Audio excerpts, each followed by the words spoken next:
ఇవాళ టాపిక్ అయితే పసుపు గురించండి. ఈ పసుపు మన గార్డెన్‌లో అయితే 2 రకాలున్నాయన్నమాట. పసుపులోనే చాలా రకాలుంటాయంట. అయితే మనం నార్మల్‌గా రోజువారీ వాడుకునేవి గానీ, పూజ దగ్గర గానీ వాడుకునేది చాయ పసుపు అంటాం గదా! ఇది చాయ పసుపు. లాస్ట్ గార్డెన్‌లో ఒకటే ఒక మొక్క ఉంటే దాని నుంచి ప్రాపగేట్ చేసుకున్నాం గదా! చాలా మొక్కలైతే. అయి ఎన్నొచ్చినాయి ఏంటి అనేది కూడా ఈ వీడియోలో చూపిస్తాను. ఇదైతే కింద బ్యాక్ యార్డ్ ఉంటుంది గదా! దాంట్లో ఉన్న ఒకే ఒక్క మొక్క. అసలు ఇదే ప్రధానమైనటువంటి మొక్కనమాట నా లాస్ట్ ఇయరు. దీని నుంచే చాలా మొక్కలనేది, దుంపలనేది మనం తయారు చేసుకొని వాటిల్ని స్టోర్ చేసి అయితే మనం మళ్ళీ మొక్కలనేది పెట్టుకున్నాను గదా!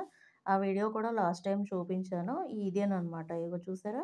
దీనికి పసుపుకి పువ్వు కూడా వచ్చింది లాస్ట్ ఇయరు. మీరెవరైనా చూసిన వాళ్ళైతే మీకు ఐడియా ఉంటుంది. షార్ట్‌లో పెట్టాను అప్పట్లో. ఇది పసుపుకి పువ్వులు గూడా వస్తాయంట. ఇదిగో దాని నుంచి తీసుకున్న సీడ్ ఏదైతే ఉందో అవన్నీ కూడా ఇలాగ గ్రో బ్యాగ్‌లో వాటిలో పెట్టాను గదా! చక్కగా అయితే పెరిగినియి. అంటే ఇది సీజన్ గదా! మనం పెట్టిన టైం కూడా కరెక్ట్‌గా సరిపోయిందండి. ఇదిగో ఇలాగ ఒక 7, 8 కుదుళ్ళ వరకు అయితే పెట్టాం గదా!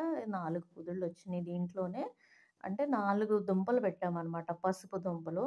జనరల్‌గా అయితే తల్లివేరు ఏదైతే ఉందో ఆ తల్లివేరు పెడతారు. మనకి దగ్గర లేక ఇంకా ఆ ఒక్క మొక్క నుంచి వచ్చినయి స్టోర్ చేసి ఇలా మొత్తం అన్నీ అయితే పెట్టుకున్నాం. ఇది రోజువారీ వాడేటటువంటి చాయ పసుపనమాట. హ్మ్. పూజకి గానీ, మనం ఏదన్నా మంచి శుభకార్యాలకి అన్నిటికి కూడా కూరల్లోకి కానీ అన్నీ వాడతాం గదా! పసుపనేది. రోజువారీ దాంట్లో పసుపు వాడుకుంటే యాంటీబయాటిక్‌గా పనిచేస్తదని అందరికీ తెలుసు.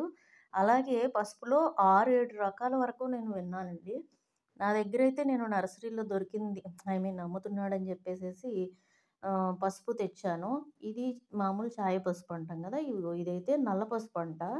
చూడండి ఆకు మీద నలుపుగా ఇలాగా స్ట్రైట్స్ ఉన్నాయన్నమాట. స్ట్రెయిట్ లైన్స్ ఉన్నాయన్నమాట. ఇది నల్ల పసుపని ఇచ్చారు.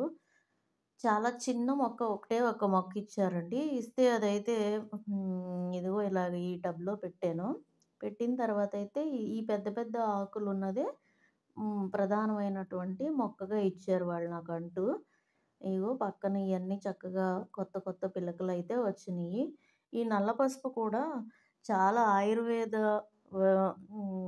అంటే ఆయుర్వేద పరంగా చాలా వాల్యూస్ ఎక్కువంటండి. మనం రోజువారీ వాడే పసుపు కన్నా దీంట్లో ఎక్కువ వాల్యూస్ ఉంటాయంట.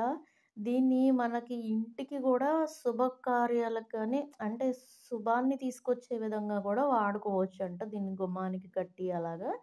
నాకు తెలిసిందైతే ఇదే తెలుసు దీని గురించి.